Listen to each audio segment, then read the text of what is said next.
Thank you, Mr. Chair and members of the committee. My name is Lauryn Schothorst, and I'm the Director of Workplace Management and Workforce Development Policy for the Minnesota Chamber of Commerce. I appreciate the opportunity to share our concerns with House File 7. As you know, the Minnesota Chamber is a statewide organization representing more than 6,300 businesses and more than 500,000 employees throughout Minnesota. The majority of our members are small and mid-sized businesses. I'm also speaking today on behalf of the Minnesota Chamber Federation, a partnership with 43 local chambers representing over 21,000 local businesses.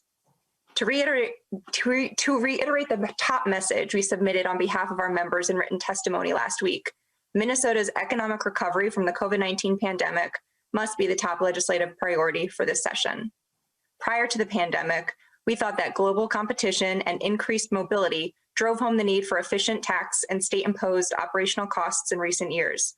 But now, with massive pandemic-driven changes to work rules and conditions, the state-driven tax and cost burdens matter all the more. Minnesota employers provide employees with innovative and robust and varied benefits, promoting wellness and flexibility, building high morale, and attracting and retaining the best talent in a competitive marketplace, while maintaining the ability to operate safely and manage a variety of workplaces across the state. Employers currently must also adhere to a strict set of labor laws and workplace standards at all levels of government in order to maintain safe, healthy, respectful, and inclusive workplaces. Within the current regulatory regime, employers must have the autonomy to make staffing decisions and provide wages, benefits, and schedules that are appropriate for their workplace and responsive to workplace needs. The paid sick and safe time provisions in House File 7 mandate that employers offer fully paid time off in a specific format for an expanded set of familial persons for an expanded list of qualifying events.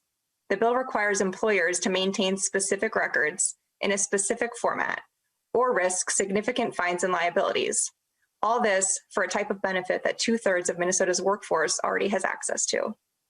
This proposal is different than paid sick and safe time ordinances adopted in Minneapolis, St. Paul, and Duluth, further complicating compliance and increasing costs for businesses who operate in those locations, as these local ordinances are not preempted, creating a scenario where employers would still be required to comply with a patchwork of sick and safe time mandates within Minnesota.